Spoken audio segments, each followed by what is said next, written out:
ladies and gentlemen, this is Verity Seeker, your host, Mark Powls, and we have a very special guest here today. We have Commissioner, or is it Mayor? Mayor. Right. It's Mayor. This time. Yeah, this is Brigitte Brecheisen Huss, and she is not running for office in the general election coming up on November 3rd, and that's why we have two candidates fighting for your position. Yes. Here on November 3rd. And so I guess we'll just get on with the interview that sounds here. Great. And we've actually been talking for almost 45 minutes before this interview. And sorry you missed that one. That was a good one. Okay, so I have some questions here, and we'll just see what you think about these. Okay, that sounds good. And the first question here is, give us a short story on Brigitte Brecheisen Huss, and tell us a little bit about your life before coming to Garnett. Why in the world would you want to come to Garnett and build a family here? Right. So before I came here, I got a degree at Kansas State, and my degrees were my first one was a bachelor's in political science. And I remember someone telling me once, well, that's not going to put bread on the table. And I thought, wow, maybe he's right.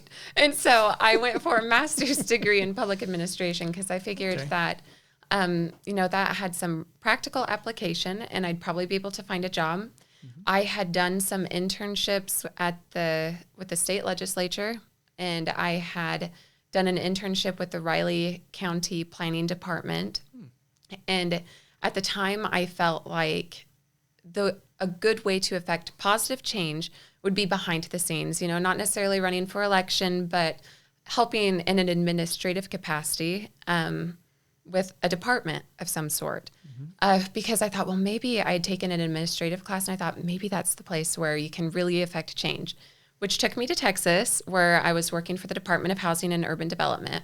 Mm-hmm. And I realized very quickly there that is, it's really impossible to move that beast from the inside when you're just a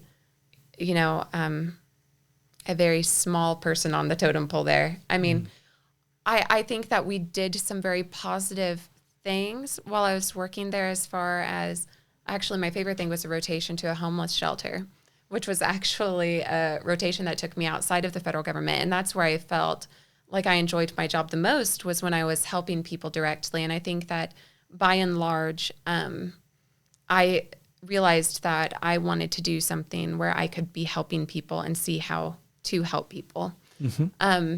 But it wasn't actually a change of job that took me from HUD. It was having twins. So when that's great. So when Derek and James were born, life completely changed. As I think that it should when you have kids. I wanted to be there for them. And so I quit my job and I was able to stay home with them, but we wanted to be closer to family at that point. And so we moved back up to Kansas. Now, at that point, we didn't have anywhere to stay. My grandparents had lived here. My grandma had passed away in December of 2014, Jean Brecheisen. Okay. And her house was available. So really, it was a jumping off point for us. So when we moved here, initially it was because there was a home to move into it that got us closer to family. Mm-hmm. And then it just happened that when we were looking for our own house, over time we thought we would really like to stay in the community because we really like it here. And a big part of that was finding our church family. Mm-hmm. So that made all the difference in the world. And that's why specifically Garnett, it was just because there was a house, but then it became a home. So that's kind of what brought me here. Wow. And it's a beautiful house, by the way. I've always liked that house. Yeah, that was very fortunate now, given that there aren't very many houses on the market. I feel like it was a very, very big blessing to be able to find that house. Because staying out at my grandma's house wasn't going to be an option. It was just not affordable for us on a single income. And I actually love being where we are now. We're close to the library, and I just love the walkability of the neighborhood. Right. So. Yeah, and that's why you're out walking. Oh, yes, and you've got all this the time. Trail of kids with your husband. It just keeps growing. Little ducklings. Actually, now they're ahead of me. Oh, yeah. Well, okay. Well, let's segue into your family then. Okay. Give us a rundown on, when did you meet Joe and how did that all transpire? Yeah. I mean, you can shorten that a little bit. I will. And then He the would kids. probably say, well, I swept her off her feet when we were in college. We should get him here, right here. I should. Yeah, he needs to be here.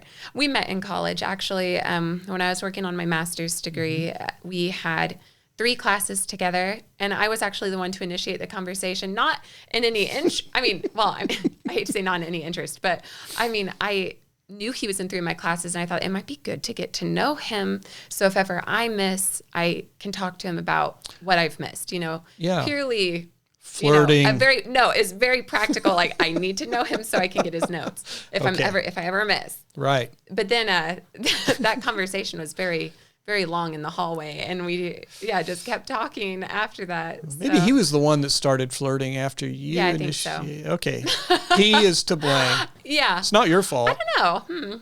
Probably. So we just met at K-State. Yeah, it was at K-State, and we got married shortly after I got my master's degree, and that's when my job ended up taking us to Texas. Okay. So after we had the twins, like I said, it was just a priority to us for me to be able to stay home with them. Okay. And what that meant, though, too, was that a big financial change, because at that point we were double income, that's right. Kids. And so we went to a single income. But honestly, it was really hard having, I call them twin fins. When they were babies, it was just a really big change. And, I think a large part of that is because anytime someone has a kid, you think that you know what to expect. But then once you have them, it's completely different. And it changed everything, and for the better. Your life no longer is completely about you and, making sure that you're meeting your needs or the needs of your relationship. It becomes bigger, it becomes more outward. Definitely more of a servant spirit just in that relationship with your children. And so being able to stay home with them was really important to me, because I just couldn't imagine, or to us, couldn't imagine someone else raising them, because, if you're devoting most of your income anyways to childcare, you might as well at least stay home with them and be a little bit poorer. I don't know. I never looked at it that way, but that's right. Yeah. You might as well be the one. Mm-hmm. That was just really important. And that meant that, and 2, I guess the reason why we left Texas as well was because we were living in the Dallas-Fort Worth area, very busy. And, when you don't, for me, at least personally, when you don't have kids, it's really fun for that go-go lifestyle. But when we had the kids, it became, we want to have time to breathe and enjoy them and to slow down. And I didn't want to spend, an hour in traffic when it should only take me, 20 minutes to get somewhere, just because there's so much traffic. So, and we wanted family nearby. So we moved back to Kansas so we could be close to family and really take time to be with each other and enjoy it, because it's such a fleeting season. Right. Okay. And now I understand how all that happened and how your twins fit in there as part of that decision. Oh, big time. Yeah. Okay. And now you're in Kansas. You have your new home, and you have some more children that came along. Yeah. Do you want to kind of go into that briefly? Clark and Grace. So we moved to our house on 4th Street now, and we just, it's such a blessing to have children. And I, honestly, I would say I would have as many as the Lord feels fit to give me. So it really wasn't even a question. We both wanted to have more kids, and honestly never thought we would have a girl. So Grace, that was a very big surprise. We waited to find out with her. But I feel like they're such a blessing. And if, I can fill their hearts with goodness for as long as possible and as many of them as I can, then, that's what I want to do. and just feel, I guess, called to do. So we feel like, having him here, I keep saying but we feel like it's so nice to just feel like a house is alive with children. And there's something so beautiful about the innocence, and, to truly see faith live in your children is one of the most beautiful things. It's just, to have faith like a child. I feel like I learned from them. That's wonderful. Well, I mean, they're blessed to have parents like they have. Yeah. There's so much to be said about trying to give your children a good, strong foundation that they will know how to stand in life, and where they won't waver. I mean, I firmly believe if you try to ground them in their faith and put all their trust in God and accepting Jesus, they will have something to turn to even through hard times. It's funny, right now their memory verse is about counting it all joy when you meet trials of various kinds. And now more than ever, it just feels like in a lot of people's lives, including our own, that it's hard to count it all joy, but man, the steadfastness in your faith that can be produced from those trials, knowing that you can turn to him and there's something solid and constant. That's a truth that I want to be able to communicate to them. And I think that there's a lot of peace in knowing that you have a straight edge in the Bible to go to for what is right and what is wrong. That way you won't be tossed about by the wind, by the culture or anything. So I call this the mission of motherhood, but of parenthood, trying to invest in goodness into their lives is one of my top priorities. It is the top priority right now. That is wonderful. Yeah, that's so important, and I agree with you 100%. I'm just glad that you're doing that for your children.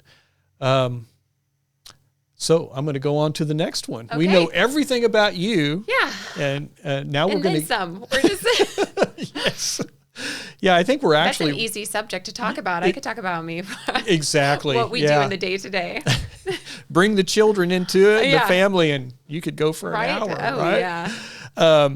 Now I want to get into the nitty-gritty of this interview. Oh, that sounds good. Now that we know all the personal stuff, almost all the personal stuff about you, I've got a question here. Do you remember why you decided to run for city commissioner? Did it meet your expectations of what it would be like? Right.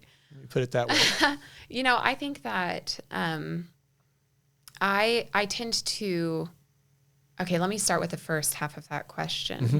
So I wanted it, initially I wanted to run because I felt as though, one, I came to love the community that was in, and that was a big thing. And I felt like the people I was surrounding myself with, there was so much goodness there. And I thought, I would love to try to use the knowledge, skills, abilities that I have to try to effect change for the better for the community, however that looked.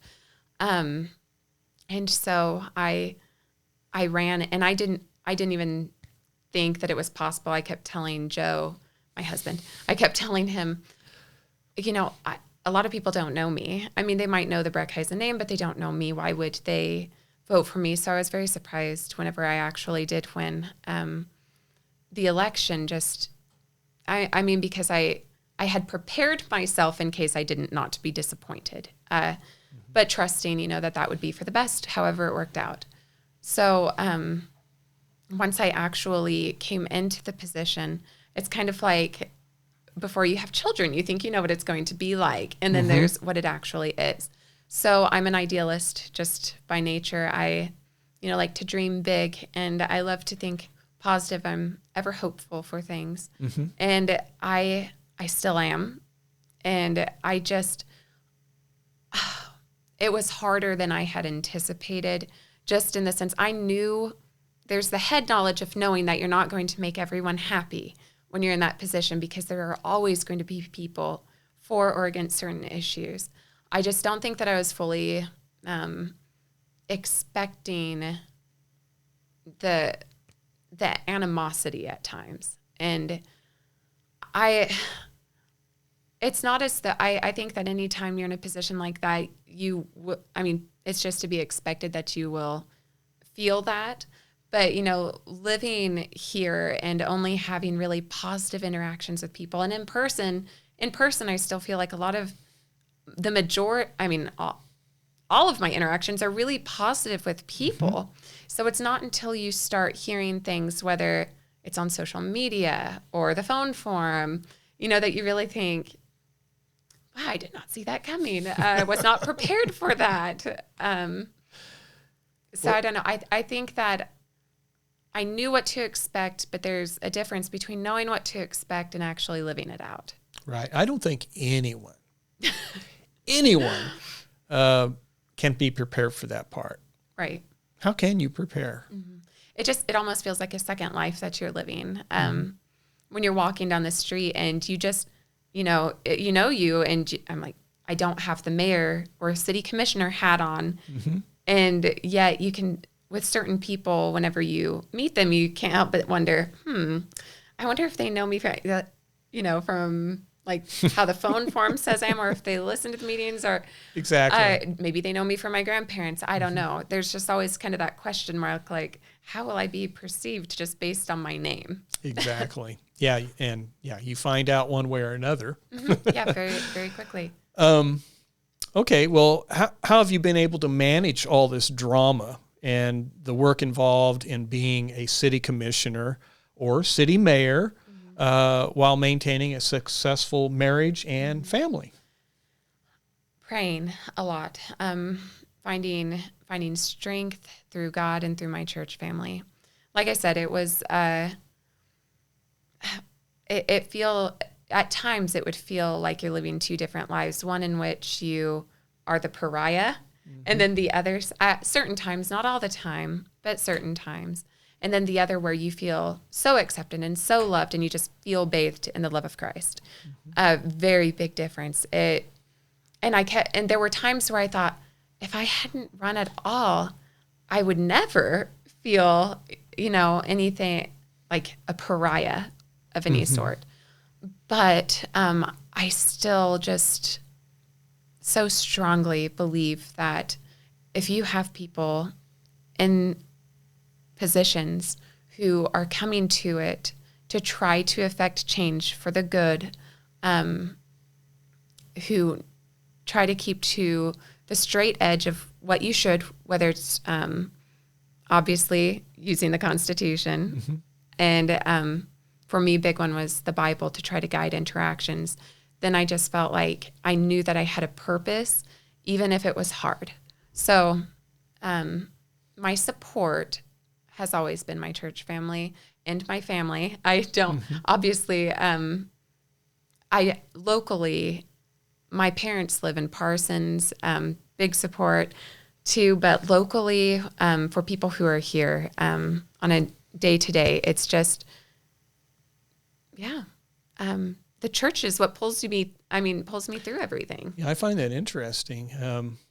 You talk about the hard times and the drama and what keeps you doing it and staying in there for the fight and to do good. Well, look at Jesus Christ. Yes, it was all free will, but he was there for a purpose. If he hadn't have done, if Jesus hadn't been brought to earth, right, where would we be today? We wouldn't be. No. So it's hard.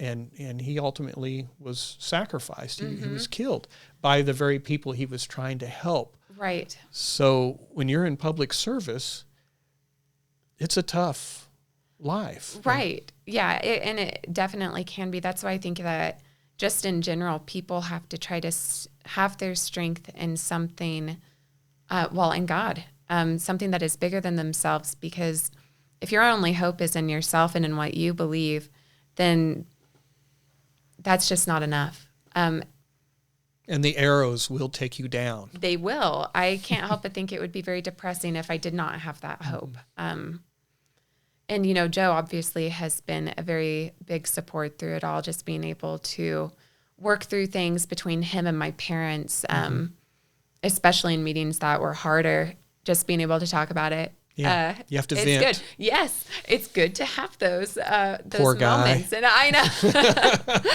Yeah, But it has to be that way.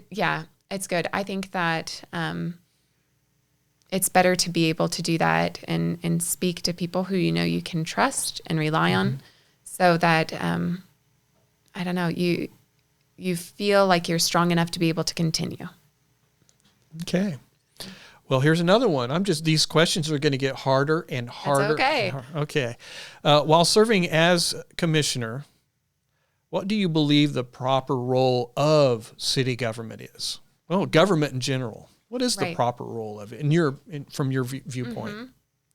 So I think that ultimately what it boils down to is to try to protect the rights of the people. I mean, that is the biggest role. And part of that is trying to ensure the safety and security of the people, and making sure that their rights are not infringed upon as well. That's probably the overarching, biggest role. On a local level, obviously, the issues that you're dealing with might... I always said that it's hard, whenever you have the theories of what... theories from the what you know is right constitutionally, and then trying to apply those practically to how that looks, especially with the way decisions are made in local government. So I call it incrementalism, because incrementally over time, your city government is making decisions that might be stepping farther and farther away from what the Constitution says, or gives, even gives the city government power to do. So over time, the government plays more and more of a role, an active role. And with basic infrastructure needs and whatnot, that helps facilitate people to be able to pursue a life where they can, have happiness, or at least seek that, or try to find the jobs that they want. So there are certain basic infrastructure needs that the government often fills in for and can provide that role to help facilitate their basic rights. And so I find those to be, at least, especially infrastructurally, a good role. So really, what you're saying, what I'm hearing is that, of course, you take an oath to your state constitution and the U.S. Constitution, I believe here, and so you have to try to align your decisions with that, but at the same time, the city of Garnett really is a service provider, because utilities is what gives people the right to start a business. It creates an environment. Is that what I'm getting from? So it's really a double role, and you kind of have to balance. Yeah, so I think that, and hopefully, ideally you trust that the decisions that you're making, when you're making them, are not going to go against the basic constitutional rights of a person. I think by and large, to what I'm aware, I've never had to make a decision that was I'm going to take away, your right to be able to do this. But it's smaller things, like how you apply it in certain situations that are much more obscure. Like, okay, so you have the state constitution and the Constitution of the United States. And, how does that look to actually apply that in the sense of, well, you have your local government serving in a certain capacity, which is not expressed in those documents itself. So you have to trust, obviously, legally, that, your legal team to know that you are headed on in the right direction. Cross your fingers. You're right. Well, and I think, honestly, when it comes to the Constitution, everyone should have a basic knowledge of it, because just that is going to be a guide for you. It's kind of like, the Bible, in my opinion, is the ultimate guide, but especially like with your proper role of how government should play out. Ideally, you keep those. That's your straight edge. That's what you are going to need to go back to. And there's comfort in that. Yeah. Because it keeps you from having to I don't know, create a whole new paradigm. You have that to fall back on and say, you know what, if nothing else, I need to just guarantee that these basic rights are being met, and then I can look at everything through that framework. Yeah, and it keeps everybody safe. Even if you disagree with the decision, at least you're consistent and everybody's safe. Right. And your emotions aren't playing into it, and you're not making decisions based on a conflict of interest because you've got a relative that wants this over here and your buddy over here wants this done. Well, if doing that affects this person negatively, wow, you've done something wrong. Right. So they do, you, like you said, you have to follow the manual as best you can to prevent all those things. So I agree with you 100% on that one. Boy, we're hitting it off here. Good. Why are you not running? All right. I know. Okay. Yeah. Right in. No. Yes, right. Okay. Is the city of Garnett healthy and successful? Well, I'm ever the idealist. So for me, I think that, it has been successful and that it is healthy. And I say that because I trust that my kids are safe. They're growing up in a safe area, and I love that we can go for walks and I don't have to worry about something bad happening. I appreciate that. And, one thing that I am really encouraged by are the people that I've come into contact with. And a lot of the people are very passionate about the community. And I think that is one of the greatest signs of, if we aren't, you're not going to have a community that's 100%, healthy, 100% where it should be. But I think that knowing that you have people who care about the community, you're already halfway to at least trying to make it a little bit better. And if we can make it, a little bit better, or at least, while I was serving, try to make decisions that help even in very small ways, then that's what I'm going to try to do. But it's all going to be really dependent on your personal experience with the town. So if you had, issues with a business, for instance, then it's going to make you see, the negative side of where the city could improve, which is very important and can be used, and should be brought to the city's attention.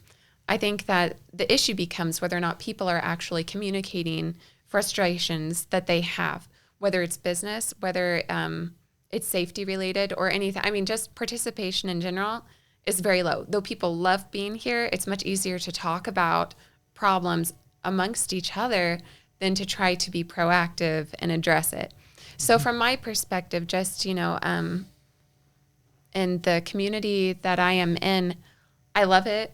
And so, and I feel safe. And I don't know, I don't have any complaints, just right offhand myself. So it leads me to, I don't know, just feel like it's a good place to call home, based on my experiences. And that's not to say that other people don't struggle. It's just whether or not, because I know a lot of people are hurting and there are a lot of reasons that might be. It's just whether or not, that comes to the commission to be able to decide. And, that's a big part of how we figure out where people need help is if there are people talking. So what you're saying is instead of people complaining, they need to approach the city commission and tell them how they feel. Yeah, well, I think that is the only way that you can actually have problems addressed is if it comes to light.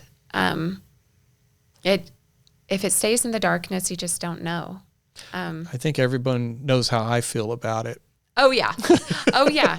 And I think more people should be proactive though, because if you had more, I know that there are a lot of people that agree with you with certain things that you have spoken about. And if more of those people banded together and came to the commission for them to hear, then people, I would listen to that. And it's not that I don't listen to you now, but I just mean in general, when you have a base of a lot, people who think a certain way, but we don't hear it in the meetings, then it makes it really hard to just say, well, I think that this needs to happen. because I think it needs to happen. I mean, you want it to be representative of the people. Exactly. Yeah, and I think, there was another commissioner a while back. It was actually Greg Gwynn years ago. He probably won't remember, but it was when I was trying to keep the coffee loft above ground. That was an expensive project. But anyway, he had said that same thing. He said people need to come to the meetings and express themselves so we can represent them. But my thought is that, some people are not able to attend these meetings. Yeah, I'm sure that's true. We have to, like in my case, I have Even an odd reaching out. schedule. Yeah. Yeah, I mean, I have had probably a handful of people come to me personally to say anything. And part of that's, I mean, I just equated a lot of that to being, it's not as though I grew up here and was raised here. So I don't see a lot of, I see people obviously when I'm out and about, but whether or not they talk about those things with me, I wouldn't know unless they come to the meeting. So I hope that there will be more participation. I mean, you can always hope that there will be participation, but more meetings than not, there's typically maybe one or two people. Yeah, I've seen it. There. Yeah, I've seen it. No one it's else. Pretty lame unless there's something really I actually important. start to worry whenever I see a lot of people thinking, yeah, is there a problem that I don't know about? Usually that's when they come out of the woodwork. Know. Yeah. They will leave their jobs and they'll show up. And I really just wish that there was participation in general, without it just being spurred on by something negative. There's just such a lack of it. Yeah. Okay, and we're going to go on. I think I could talk a long time on that particular subject, but we got to keep it rolling here. No, that's fine. Thinking back over the years of public service as Garnett City Commissioner, what were some of the challenges that caused you the most frustration as a representative? See, not knowing what they think. Your other commissioners or the people? What was it? So, yeah. The people first okay. off. That was just frustrating from the standpoint of I want to help. I want to be of service. Please let me know what you want. So you actually wanted to hear from the people. Yeah, so if you aren't willing to have a conversation with someone, and a lot of people just aren't going to approach you based on, what they think, based on what has been printed or what people have said. And so if people think that I think a certain way, then they're less likely to approach me because they've just written off the, okay, well, she's going to be totally against this. When I promise you, more often than not, when someone has gone out on a limb to contact me, I've always had a really good conversation. And I'm just quite convinced that if I slowly go about having conversations one-on-one with people, then maybe they'll realize that I'm not just some crazy socialist. I'm not even socialist at all. I don't even know where that came from. Yeah, that was a weird one. Yeah. But yeah, a lot of times the media and people read the newspaper, and I'm not dissing any particular newspaper. I'm just saying that there are biases in media, in newspaper. If the editor of a newspaper or an owner of a newspaper happens to disagree on any level with what you're trying to do, they're going to slant it. It's just natural. Yeah. And then the public perceives that as the truth, and rather than, or they'll read like the phone forum. Sure. Where that's you got defamation of character with no one to point to. There's no. I worry about that part of this particular paper, right? Because people can defame you and cause you actually even financial misery or consequence. Yet we don't know who these people are. I think that was the biggest thing, and the phone forum, trying to navigate my feelings towards that, because a lot of the drama that I feel that I dealt with in my term was all surrounded by the 5-member commission question. And I was just trying to do what was right. After after the vote landed in favor of a 5-member commission, I was working to try to have those people represented, what they wanted, represented. I did not say, let's just have a 5-member commission because I want one. Mm-hmm. It was, let's see what the people say. The people said, we want it. And then there was a petition that came out against it. And the phone forum just, I mean, it was relentless in the personal attacks. And it got to where on Monday nights, I just was already dreading. I could feel my anxiety building as to what the newspaper would say the next day. And I realized that if I unsubscribe, actually I didn't even unsubscribe, I just didn't resubscribe. It brought a lot more peace because I didn't need to know that. I didn't want to surround myself in negativity if I didn't have to.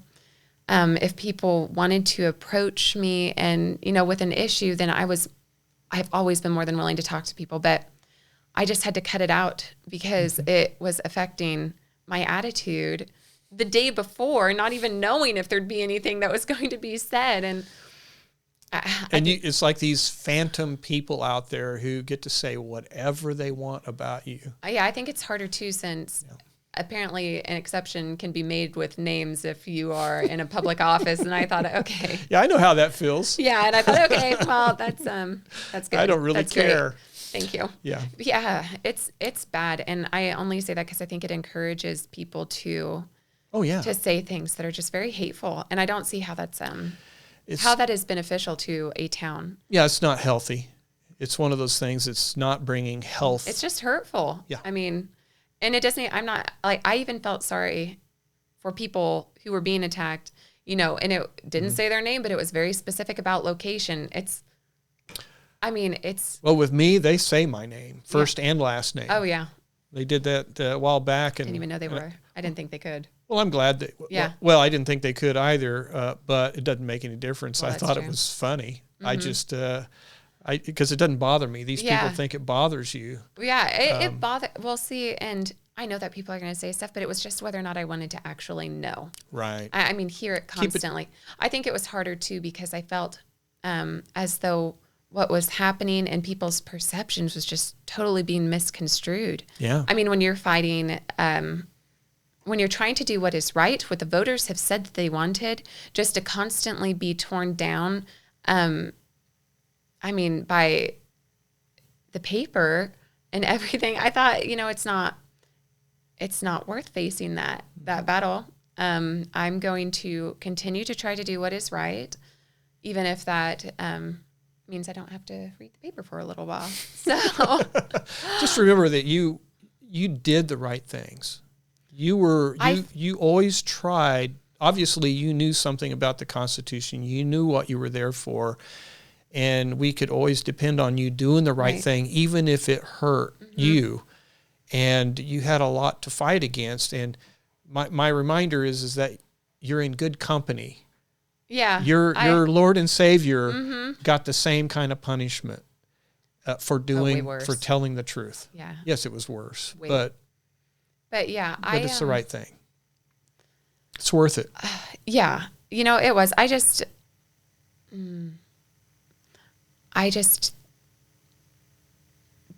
wanted to surround myself with more positive feelings than what that was providing at the time. And so, yeah, I don't blame you. Yeah. I thought that's one way I can cope with this is just not read it at all. Just get rid of it. And then, when people would say, how do you handle that? I'd say, well, it's very simple. I just don't read it.